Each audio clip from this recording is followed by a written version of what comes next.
Challenges can be done micro style. Did you know? Well, I'm living proof because this week I've been posting every other day a reel and the other day a quote, which is all linked to the Rewrite Your Inner Story Challenge version quest micro style. Okay, so what does that mean? Well, basically, in 60 seconds, I tell you what I think is relevant, including a short story. And let's face it, isn't that inspired by this time? I remember that when we did challenges, we were actually recording videos and we were doing it not with a phone, but with a camera. And I didn't have a clue how it would turn out. Things have changed so much lately and it's become so much easier. And TikTok actually inspired me to make 60-second videos. And, it's kind of like a challenge to get out there what it is that you want to cross in 60 seconds. And actually, we have a term for it. It's the elevator pitch. So if you were in an elevator with someone and you want to share something about yourself with that person, can you do it in the time that the elevator goes up or goes down? Now, those 60 seconds are actually chopped up, so they become 15 seconds. And yes, this week I have been playing around with TikTok because I figured out, there is something and it's 17 seconds, but it requires 4 different snippets. So it's a whole new ball game, but I think it's kind of cool. It keeps me on my toes. And the question is, if you look at your story, then what are you willing to confront and look at? So let me give you a little bit of an idea. So rewriting your inner story is about what you tell yourself, what you've started to believe about yourself.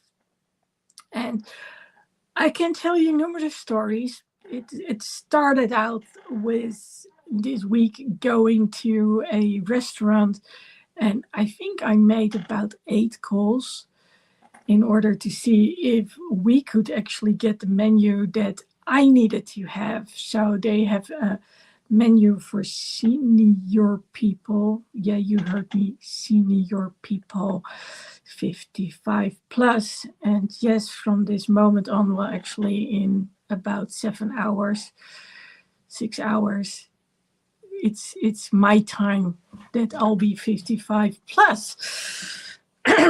Okay, maybe I should repeat that very quickly so you don't hear this anymore. You can just scroll through. Well, I don't mind. With every age, there are perks. And while I was prepping for this live, I was thinking about a lot of things. And the quest challenge, as in the Rewrite Your Inner Story challenge, quest stands for a number of things. The Q is about questioning if your assumptions are still true. So if I would have been the person that I always have been, or that I used to be, then I would likely have given up. Like, hey, I called 8 times, 3 times I spoke to someone. One time they didn't have enough time. The second time I got sidetracked or whatever it was that happened. They hang up the phone. And then there was the time that I could hear what was going on and they couldn't answer. Now, here's the thing. I knew they were busy because on Monday night, which is for the 55 plus people, yes, the seniors out there, we have this excellent menu because they have amazing food.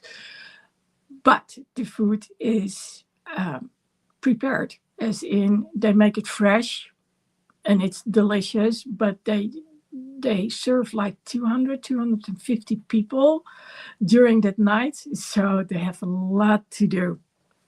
And then, of course, here I am with all my allergies. So So that inspired basically the cue about questioning your assumptions.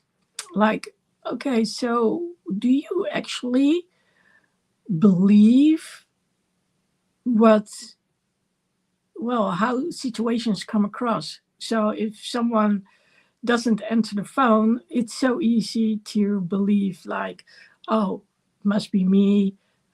They think I'm too much because I want to rearrange the entire menu, and that can't be done. And they actually said so that it was going to be a la carte for me. By the way, they changed it to what I actually suggested, so that was kind of sweet, and it was still delicious. But yes, questioning those assumptions, it has to do with what's going on at the moment, related to things that you have experienced in the past. And what do we believe? I mean, I could have believed I'm a handful. Well, I am a handful, that there's no doubt about it. But that doesn't mean that they don't want to see me there. And the other version was, they are busy. They're really busy. And as it turns out, they were really busy. And when we came in, it was big smiles all over. They were very sweet. So, and they were like, come back next week. So we actually made reservations for next Monday already. So the queue. And actually, that's where it all starts when we talk about rewriting your inner story, because are you willing to reconsider what you always have assumed to be true? Now, having been bullied and not knowing how to express myself, and also not knowing when to say something and when to interrupt, I'm horrible with finding the right moment. And every time I think, okay, now I can say something, that someone else chimes in. So, and during the time that I couldn't stand on 2 feet, I actually learned that sometimes you just need to interrupt things in order to avoid an immense amount of pain, especially if it's like, okay, I'm just going to say one thing and then bye, you go on with whatever it is you were doing. Is it polite? Probably not. But sometimes it's needed. And when you're dealing, especially with physical things, then, it's important to learn to stand up for yourself. So the U is about understanding why it is easier to give in, to avoid, as opposed to confront things. And of course, that still has to do with that same inner story. Now, here's the thing. It's not just about what we have told ourselves. It's also about what's easier. It's about, dare you challenge yourself? Dare you say, okay, this feels very uncomfortable, but I'm still going to push through. And let me tell you, there are numerous times that I'm telling myself, okay, just go do it. Whether it's driving at night, in the dark, in the pitch black, and this is true. This is a true story. The more people I talk to who are my age or older, actually the younger ones, there aren't that many anymore who have a driver's license. I mean, everyone around me, I was late with 21 getting my driver's license. I think I actually got it when I was 22. I started at 21. Most people already started at 18. So for a lot of young ones out there, they don't have a driver's license. It's, of course, not needed in the Netherlands. Unless, of course, like me, you always need to have your stuff with you. I need to have my crutches and my braces and my medication. It's all in the car. So, and of course, I also like to visit my friends when they come over from the US, and then I'll follow them through Europe, depending on how far it is. And a lot of friends of mine actually live far away, and just getting to Central Station is like 45 minutes or something. So by the time I'm in the next city, then I'm still on my way to Central Station if I would take public transportation. Now, again, it's easier to avoid certain things. And like I said, a lot of my friends, especially the older ones, they say, I don't like driving at night. I don't like to do it. We talk about it a lot because a lot of things have changed.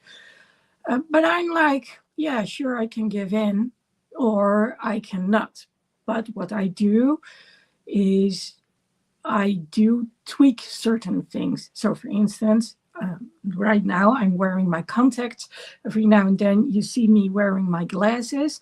When I'm wearing my glasses, well, the view far away, it's not that wonderful. So normally I can see over 100%, unless of course it's dark.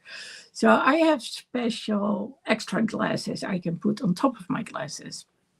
And they are actually yellow. Well, they are orange. They need to be yellow again because I don't like the orange.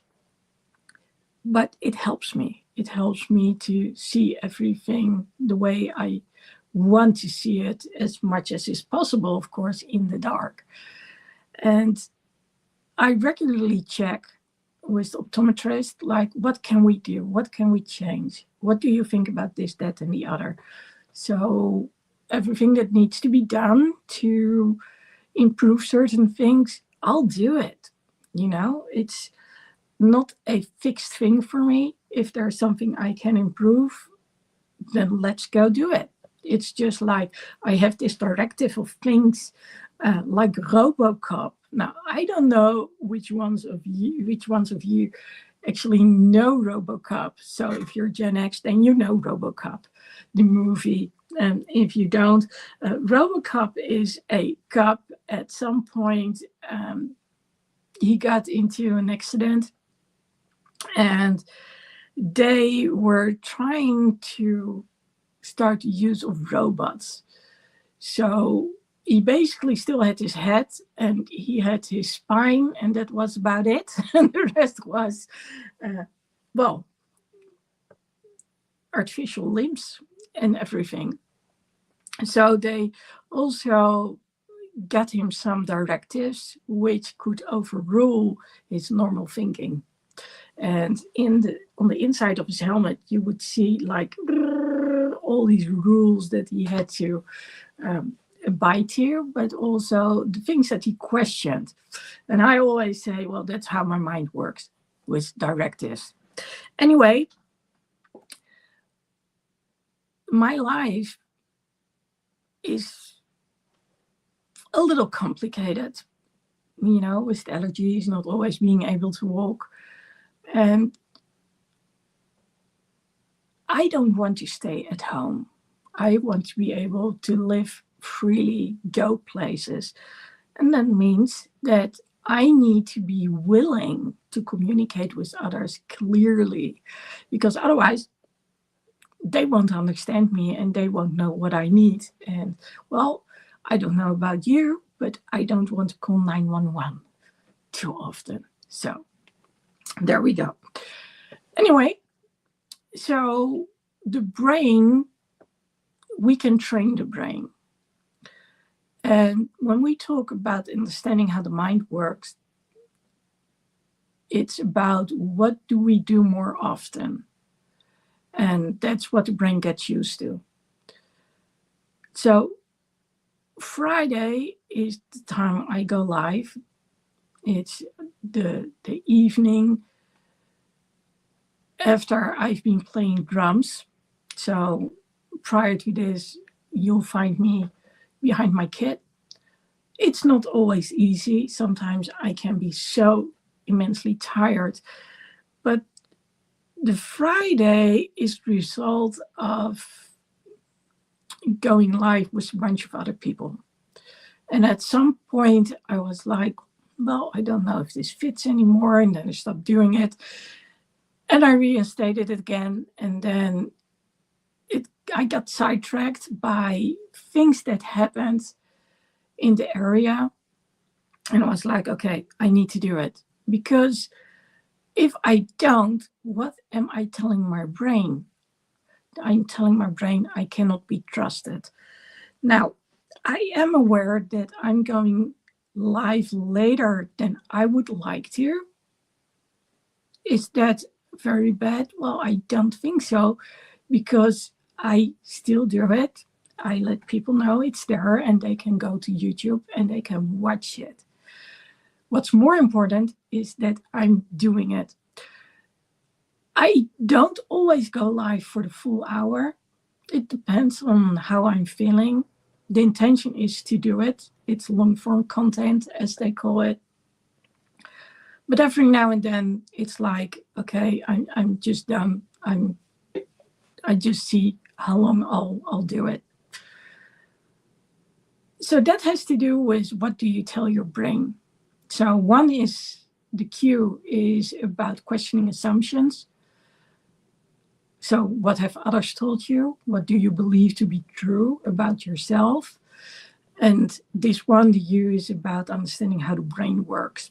And the brain actually is up for new things and for challenges. It's what keeps us going. So the next time that you are like, well, no, I'm not going to do it, then ask yourself, how often do you tell yourself, like, no, not going to do it? And why? Because that's very important. Now, the E from Quest is about elevate. And I had this long conversation with someone, and for those who have been watching me more often, you know that I'm busy setting up the Park of Purpose, Power, and Perspective.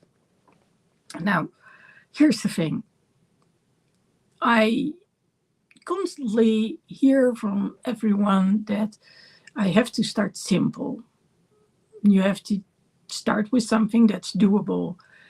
And it varied from use 4 tiny houses instead of 16 to, well, how about if you don't start with and getting business owners over there and the children's hospice, and of course making the park something that's for neurodivergent people, for the gifted ones out there, for those who are on the spectrum, but instead focus on the thing that you're good at. And I was thinking, yeah, that's true.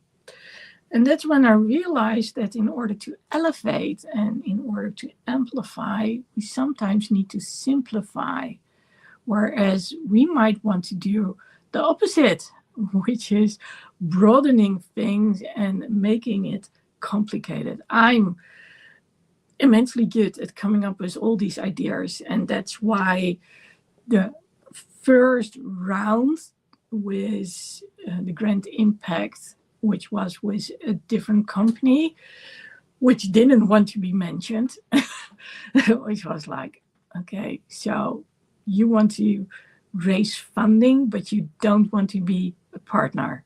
How does that work? I didn't know, but it didn't feel good. And it gave me the time to think some more about all the things. And well, for most of my life, I have been looking for perspective. I had to learn to find perspective again, whether it had to do with the walking or whether it has to do with who I am and not always understanding people straight away. It's kind of a thing like, well, when you're neurodivergent and you are wired differently, your brain is wired differently. So when I talk to other people, especially the young ones, who do not feel like they're fitting in and they feel like they don't have any perspective, I completely understand them. So I was talking to one of my clients and he said, Well, you know what you're good at, giving people perspective, being that bridge, that connection catalyst, as AI lovingly calls me. I basically translate for people or between people what one needs and what the ask is and what they can or cannot do. So a lot of people, especially those on the spectrum, they might be like fidgeting and they may need to just walk outside for a moment to clear their mind. And when I go with them, I give them the opportunity to say, okay, go walk away. I'll be here when you get back. It's a little bit weird, maybe, for the people who are in the same meeting, but if they want a result and they want to understand the person, then they need to see how they actually feel and when too much is too much. So they need to reset for a moment. Of course, there are other things too, like if you don't ask but assume, remember that first one, the cue, then is it actually true what you assume? So to get back to certain people on the spectrum, it doesn't apply for all, but a lot of them take things literally. So what happens if you don't ask for the medical papers and they need to see medical papers? They'll say they didn't bring it with them. What do you base that on? Well, I didn't get them. Did you ask? No. And that's because they assume that the average person will already have shoved all those papers on the desk in her face, like, here, there you go. But, things can work very differently. Now, I'm one of those people who, like I said, is so good at complicating things. I still remember that I had these tests for French, which was in the final year for my diploma. And I had a D or something, maybe even less. And they said, you need to simplify things. And then when I did, I had like an A minus. It was, I really, it was the total opposite of what it had been before. So someone said to me, okay, go back, start with a prototype that doesn't cost too much money, and you do show people what it's about. And they actually use the word hub. And I was like, yeah, what I want to set up was the park as a place where people can come to, starting with really young ones who are still at school, to connect with other people who are like-minded, who are not necessarily understood by people around them, but they do understand one another. And well, one of the things that they want is consistency.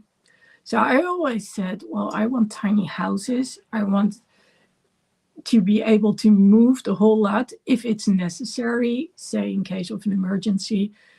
And then it was like, yeah, how do you think that works with people who want consistency? And I was like, yeah, okay, that makes sense. So we are going to simplify a few things, but at the same time, things are also more complicated because we are talking about setting up a foundation, and that needs a board, and the board probably needs 3 people at least. So yeah, there's a lot going on, but it's so cool because it's new, it's challenging, and I'm kind of like an ADHD person, in case you had missed it. Well, especially the H is very present on my account, so the hyper one.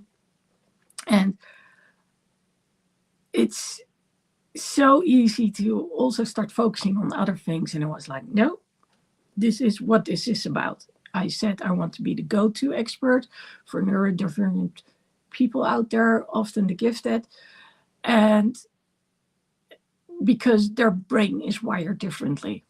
And well, if they do not fit in, then let's help them fit in. From elevate, we go to the S, and I decided upon sidetracked.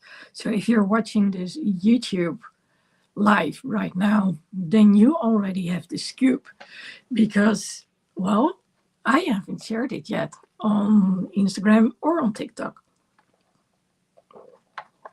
And that's what I meant. This challenge is micro style. So I've been talking a lot about micro meetings and step changes. And this is no different. This is literally about telling you something in a short amount of time. And if you like it, then okay, cool. The upcoming week, you can sign up for the challenge. And then there are also longer videos out there and there's more material. But for now, I'm just doing it slowly. One day is a quote, one day is going to be a reel. Now, the sidetrack, that has to do with the authenticity. So when we talk about our inner story, it's about who we are. Now, today, I was listening to music in the Apple library, and I always had a problem with YouTube thinking for me what it is that I would like to listen to. I'm not a radio kind of girl. Now, I do have to say that when I'm in the US, there are some cool stations out there, but we don't have those cool stations here in the Netherlands. So I prefer to stay with the things that I know. Now, if we go back in time, then around the early 90s, metal was hard rock, heavy metal. We had grunge at a certain moment. And then things just changed. It was like all the music that I loved to listen to just disappeared. Now, during that time, I also started working. The magazines that I read, well, there wasn't much in there anymore. But like I said, I also started working. I got a relationship. I got my own apartment. In a year, I also bought a house with the guy who I was in a relationship with. I moved to a different city. I didn't see my family anymore. I was one of the first people who experienced repetitive strain injury, which basically means that by doing the same thing over and over again and not moving enough, the blood flow stops, and it basically results in inflammation, because let's say the bad things. So this is a nice one to actually explain on the spot. Yes, this is live. And I know what the word is in Dutch. And I'm like, but how could I explain it in English? So blood normally transport the nourishing components that we need, like oxygen, for instance. But we also build up those things that we don't need anymore. You can compare it with when you are working out a lot and you say that you're, for instance, running, then in the first few minutes before you are in your oxygen system, so your heart starts beating differently, it goes up, your lungs start to expand, then you experience what we call lactic acid, if that's correct. And so that burns. Your muscles start burning. Now, you want that to be removed, right? You don't want to feel that. So that's the same with the repetitive strain injury. So when you keep typing and you don't move, then all those things that shouldn't be there, they build up. And they need to be transported to your heart in order to leave your system, whether it's through your urine or your lymph nodes. Something needs to happen, but it won't happen if you don't move.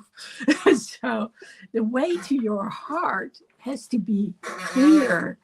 So the freeway needs to be open and available. Now, if it's clogged up because you don't move and everything piles up, well, then you basically have a problem.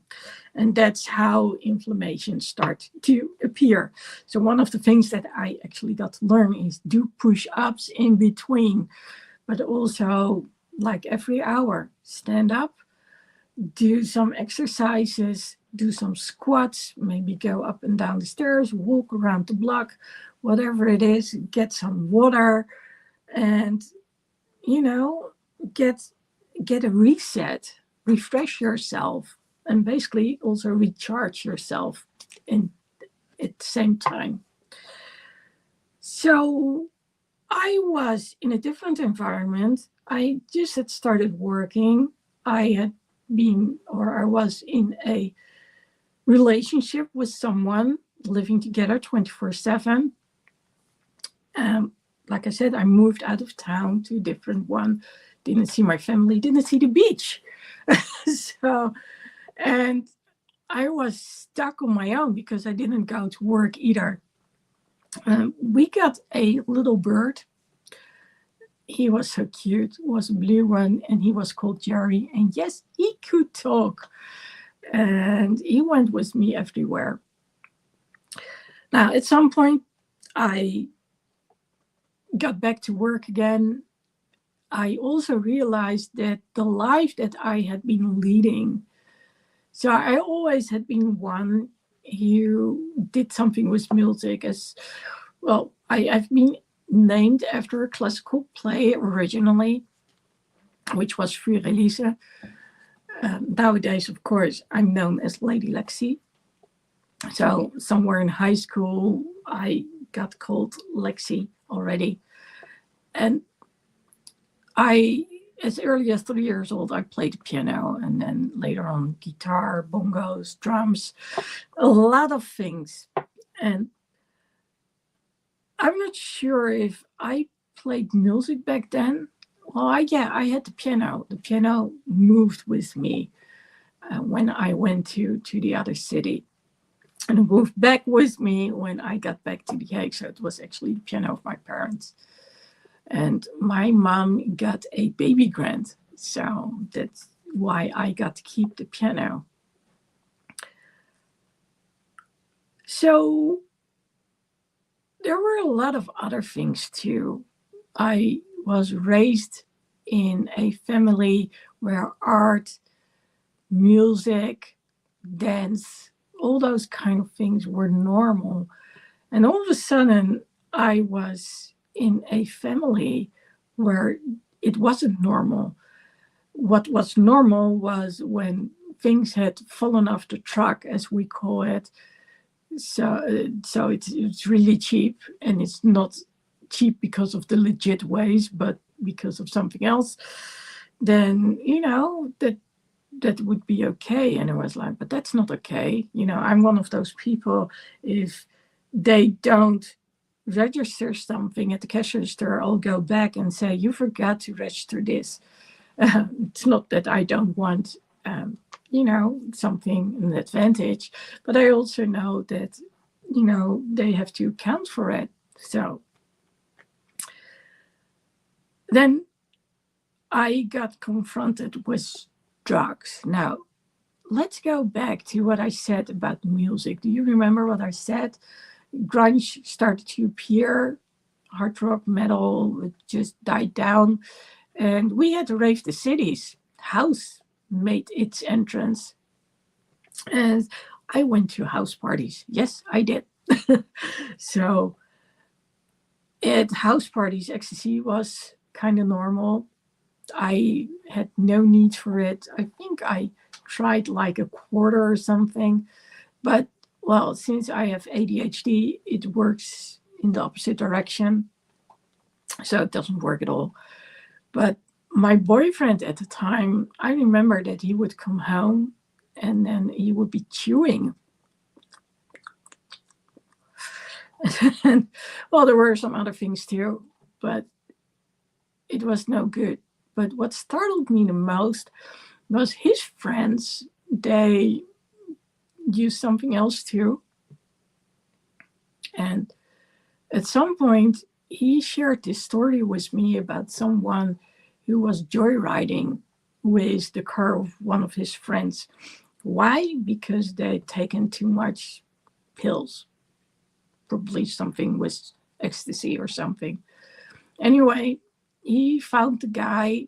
He was in front of the television that wasn't plugged in, and he tried to turn it on all the time. He absolutely had no clue where he was. And I also saw what it did with his other friends, because when you start using drugs, then you don't know your boundaries anymore. That's what happened. I didn't want to be a part of this. I didn't feel like I wanted to be there. Of course, I was madly in love with my boyfriend, but everything else, it wasn't me. So basically what happened was I got sidetracked. So at some point I left him, I got back to my parents, I met someone else, and I conformed to what was expected from me, not just in IT, but also in management positions. So I would wear a jacket, a suit, everything. And that was about it.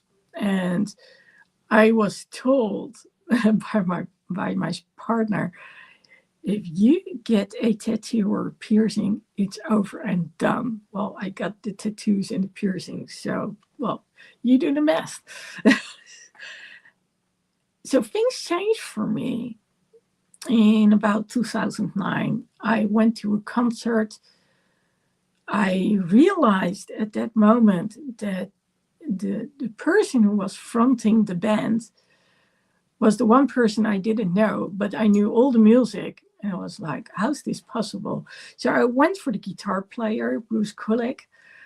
He had been in Kiss for me, it felt like ages, because by the time that I started buying the records, they had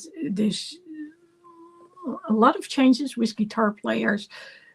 Ace Frehley started, and then he left the band, and then we had Vinnie Vincent, and then Mark St. John, and then there was Bruce Kulick, and he was a steady person in the band. And of course, my favorite drummer who got me to play drums, Eric Carr, was in the band too. Now, unfortunately, Eric Carr died right around the same time, 1991. And Bruce Kulick has kept his memory alive together with his sister. And as far as I can tell, her children as well. So that's kind of cool. Now, so I knew Bruce. So I was like, oh, I want to see Bruce. And then there was Eric Singer, who later replaced Eric Carr in Kiss. And then there was this guy from Alice Cooper band, Chuck Garrick. Now, nowadays, I think that by now Chuck knows who I am. And there are some things which I can remind him of easily, and then he knows who I am. I've seen him not too long ago, and he's in this band called Bisto Blanco, together with the daughter of Alice Cooper, Calico Cooper. So maybe I don't pronounce the name right. But anyway, the first time I saw the Eric Singer project with John Corabi, I was like, oh my God, look at all those tattoos. And I was just looking at it like, wow, I'd never seen anything like that. And something changed, something shifted in me. I got reconnected with the music.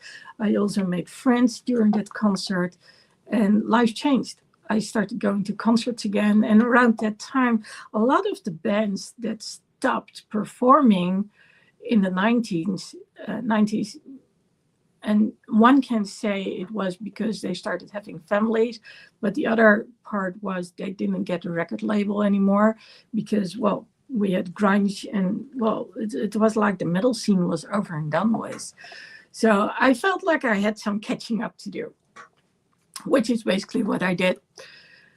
And with that, I got to reinvent who I was. So music always had been very important to me. Playing music always had been very important to me. I also found my identity based probably on what was going on with the glam metal and the hair metal back then. And being the authentic me is something that, well, it gradually started to appear. And what I have been realizing is nowadays I'm more the authentic version of me than I've ever been. But I also want people to be allowed to be the authentic versions of themselves. So hence why I say voice, own view. Voice it as in speak up. Own it as in be your authentic self. Be allowed to be your authentic self. And then view it as in get perspective, gain perspective. But how can you gain perspective if you are not allowed to be you? So it's important to be allowed to be your authentic self. Now, that was a long one when it came to being sidetracked, but basically that's what I was. And it was okay because I learned a lot of things. When I was in IT, I learned a lot of things when it came to management. And I also learned a lot of things like how I don't want things to turn out, whether it's for me or for other people, especially when it comes to reorganizations, but also when it comes to not being understood simply because you think and express yourself differently. Which leads me to the T, and that has to do with tracks and being on the right track. And when I was brainstorming with Yes AI, in this case, Google AI, oh no, Brendan AI from Brendan Burchard. So Brendan Burchard has his own AIs. There's an audio version and there's a chat version. And we talked about it and I shared a bit of my story. So it really helps me to get my thoughts in order. So I just blurt them out randomly. And then by either saying it or by typing them, I start to organize it and come up with the things that I actually want to say. And he used the word transcendence. And well, whereas one of my favorite albums from none other than Crimson Glory has the title Transcendence, which was one of their most popular albums. I was like, okay, so transcendence is about staying true to yourself, but yet going to the next level. And I was like, yeah, I get that. So it's becoming the better version of yourself. And yes, that starts with questioning what you believe in, what your assumptions are. It starts by pushing yourself, pushing to actually go and do the things which are new and which are difficult. And it also has to do with, okay, if you don't know what to do, go back to basics. And a lot of times I actually ask myself, what am I missing? So right now, lately, I've been doing a new game. It's actually on LinkedIn. And it's quite basic. It's got a sun and a moon, and you can only have like 2 moons, and then you need to have 2 suns, and you cannot have 3 suns or 3 moons in a row. That's the short version. And then there's also another game, and then I'm like, okay, so what is it that I need to figure out in order to see where I need to go instead of guess, because it's not about the guessing game. So sometimes I do apply the guessing. So I can see what works out and why it works out or why it doesn't work out. It teaches me a lot. So going back to the whole thing, and then I go back to that conversation I had earlier. For a while now, I know that I give people perspective. I do so by translating the way they communicate things and to make sure that both parties actually understand one another. And actually, I already did so in IT. I always had the old ones out. Don't ask me why, but it started so. I started out like that. Everywhere I would go, I would get the old ones out, and it worked. So people saw it, what I could do, and like I said, I was good at it. So now, when we go to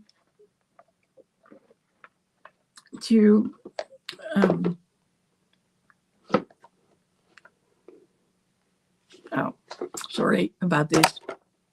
Yes, it's still live. So when we talk about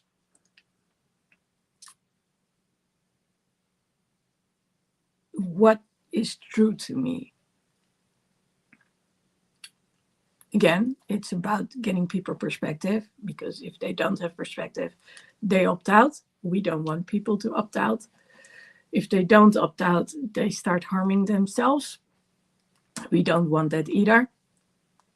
So I want to make a change, and seeing how things already become awkward as early as at elementary school, I'm like, okay, things need to change, hence the hub.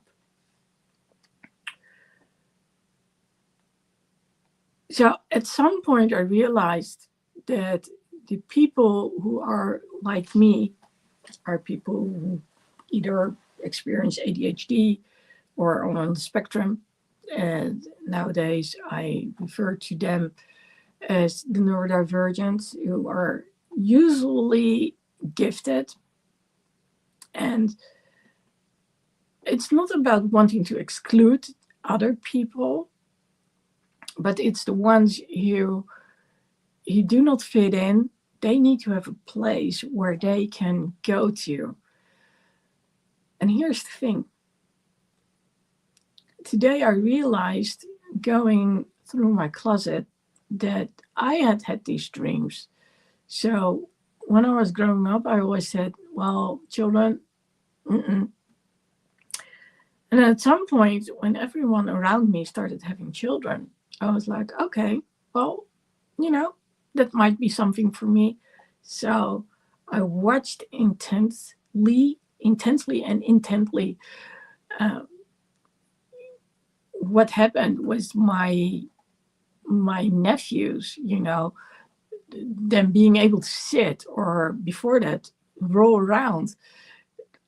Everything that was related to babies. I was experiencing burnout, so I could be there a lot of the time, which was kind of nice. So the oldest one, I saw him grow up close and personal, and that was very special, I have to say. Now, a lot of my friends, they have children too. Some of them are single moms. So right now, I am very involved with two young ones who are 8 and 11 years old. And I see what they are going through. And, well, it takes one to know one. And apparently, we who think differently are often drawn to one another. So since it's a genetic thing, I have seen a lot of neurodivergent children around me. I'm certain I come from a family of people who are on the spectrum, or have been on the spectrum when they were still alive.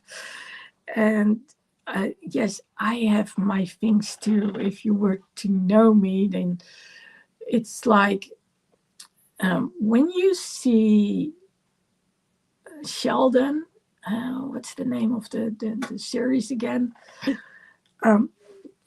Sheldon Cooper, he always sits at the same spot. And then when you go sit in his spot on the couch, he looks at you like, move. When I go to my friend, I actually do the exact same thing. I like to sit on the bench with my back to the closet. And, well, I don't mind whether I sit on the left or the right side. So if one of the kids wants to sit next to me, then, I'll just move over. And if it so happens to turn out, then I will sit on the other bench. But I'm like this creature of habit. And what I've noticed is when it comes to the children, actually, the youngest one is that same creature of habit. He always sits in the back of my car. And when his big sister isn't around, and now he's tall enough, he still wants to sit in the back of my car. Okay, I get it. So I know now that because, well, they didn't come, those children, and when I was looking in my closet and I saw those teddies, and one said that one, well, that never happened, and the other was teddy on board, like baby on board. Didn't happen either. I was like, okay. So I realized if I would have had children, I wouldn't have been able to do what I'm doing right now. And the cool thing is, and that's what, when I was listening to the Apple Music, remember that I was talking about the Apple library? So back in the day, I would go through these magazines to figure out what music I would listen to, and I would either buy the record or I would go to a record library. Later on, there was a CD library, and we would, well, basically record it on tape. That's what you did. Then at first we had the Walkmans, so with the tape, and then we had the Discmans, so with discs in there, CDs.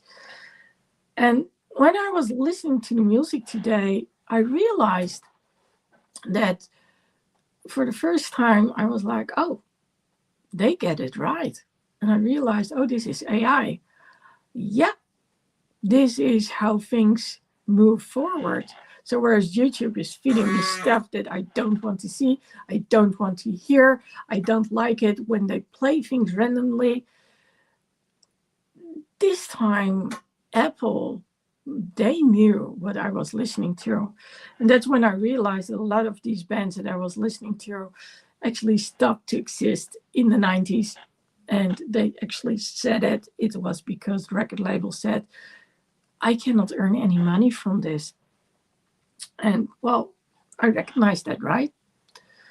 So this is about the authentic version of me, but without the things that don't serve me anymore, and with the things that do serve me and help me to become the person that I want to be. Now, if we look at this thing, the Rewrite Your Inner Story Challenge, you've heard me talk about a lot of things. Have you taken notes? I realize I didn't ask, but I did ask you questions. Questions about when it comes to questioning things, questioning assumptions. Do you recognize yourself that you are inclined to assume certain things because it's been said once, or you experienced it once, or others experienced it and you assume that this is the norm? When it comes to pushing through, do you take the easy way out? So do you train your brain as in, well, you're going to take the easy way out anyway. That's why it's so hard to change habits.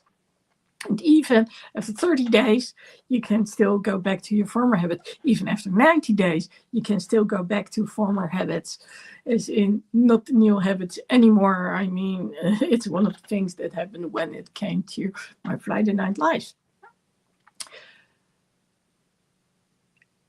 And so when it comes to your habits and understanding how the mind works, can you apply that to your habits and your assumptions.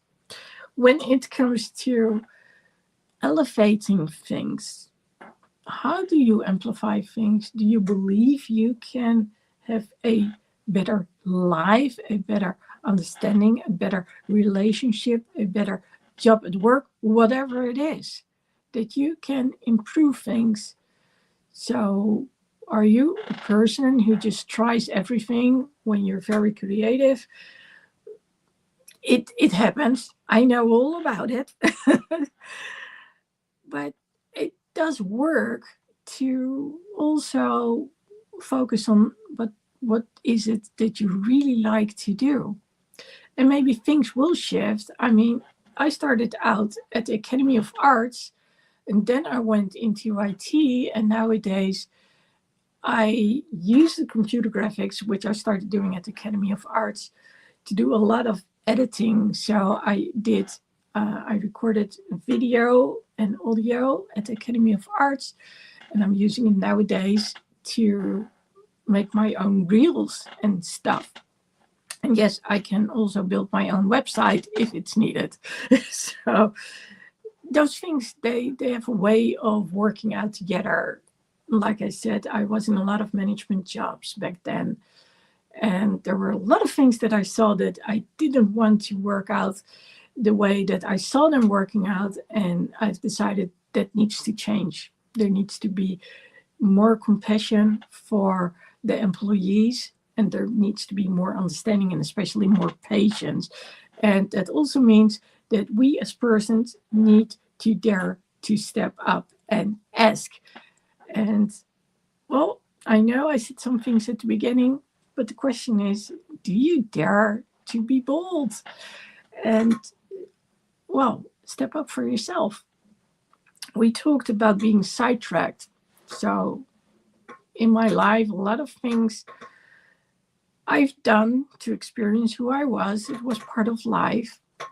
And they all led me to the version of me.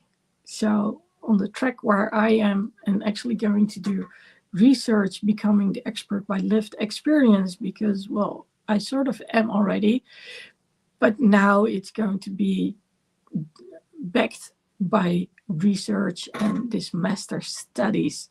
And in the meanwhile, I'm still continuing on with setting up the hub, the Park of Purpose, Power and Perspective.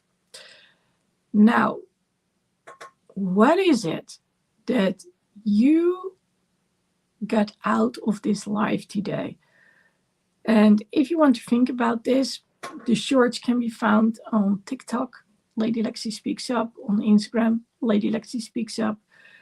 But next week, there will be the opportunity to join the Rewrite Your Inner Story Challenge. So basically the Quest Challenge. But then literally you can go to ladylexi.com/RYISC. Yeah, I literally have to spell it out. And so if you are like, yeah, I'm in need of rewriting my inner story, then start by watching those very short reels, under 60 seconds. And think about the quotes that I put there. Think about, does this apply to you? And if you're like, oh, I want to do more, well, the question is, how intense do you want to work with me? So depending on what it is that you want to do, you can become a founder of the Steam Power Collective. You can have a system scan if you've got a business and you want to communicate better with your team, or you can start rewriting your own inner story. Well, let me know what you got out of this. Leave a comment, and I'll see you again next week. And remember to participate in the challenge.